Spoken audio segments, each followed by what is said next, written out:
Good evening. It's 6 o'clock on Friday, February 10th, 2017. Welcome and thank you for joining us tonight for the English edition of Aura News, where we bring you today's top stories translated into English every weeknight.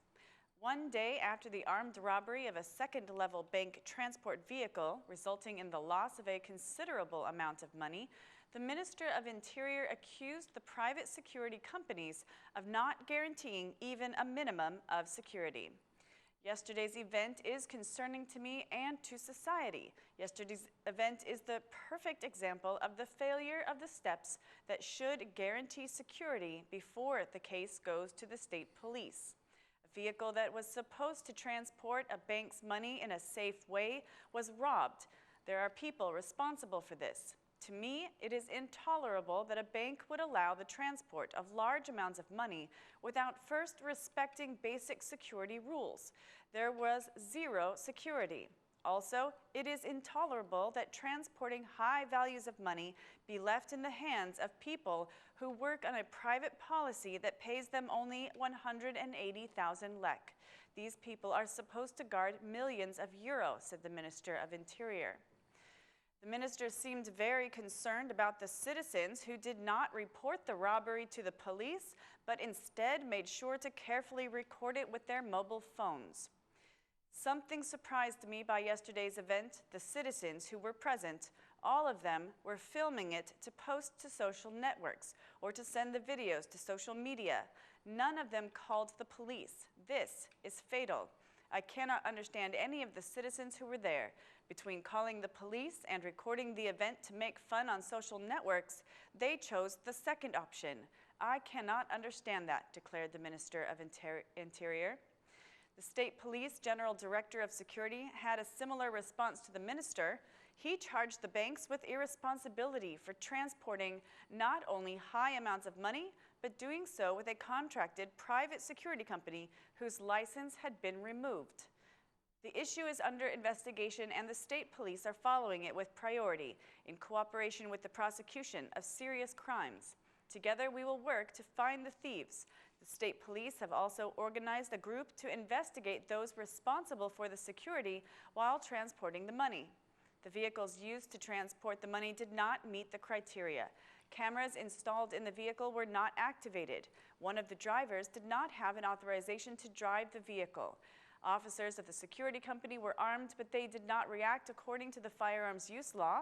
The GPS was not engaged. The vehicles did not have the private security company logo. The company employees did not call the police or cooperate with the state police, he said.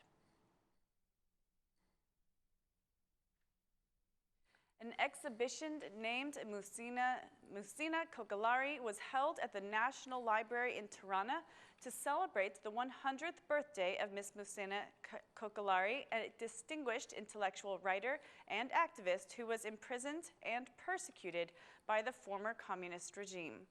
During a speech at the opening ceremony, Prime Minister Edi Rama said the exhibition will start a new chapter between Albania and its communist past.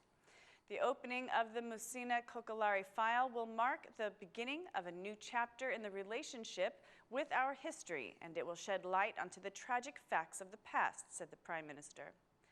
Commenting on the law to open the communism files, the Prime Minister noted that the new legislation will allow a more thorough check into the past of state institution employees. The project for opening the files and the law we approved in Parliament gives state institutions, starting with Parliament, the President's office, the government and justice institutions, and all state institutions the right to know their employees' relations with the past, declared the Prime Minister. He added that the country's communist past has been misused hypocritically by those who claim to represent the ex-politically persecuted and imprisoned peoples. Writer Musina Kokalari was the first female writer and political activist in Albania. She was interned for 33 years by the communist regime, leaving behind her inspiring work.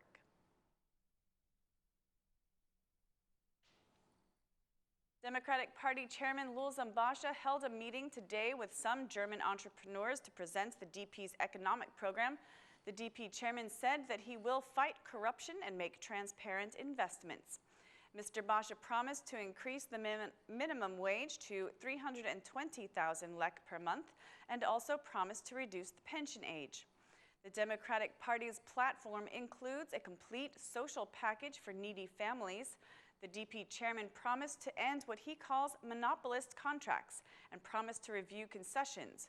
When speaking of ambitious investments in infrastructure, the DP chairman announced the construction of a large port, a strategic point for the Balkans. Disappointed by former governments, business representatives asked the Democratic Party chairman to sign a guaranteed contract in order to not change the promises he made or the fiscal package. The Democratic Party's economic platform includes reducing the value-added tax on energy by 5%, a 9% flat rate tax, a 15% value-added tax, and a tax on small businesses of 1.5% of their turnover.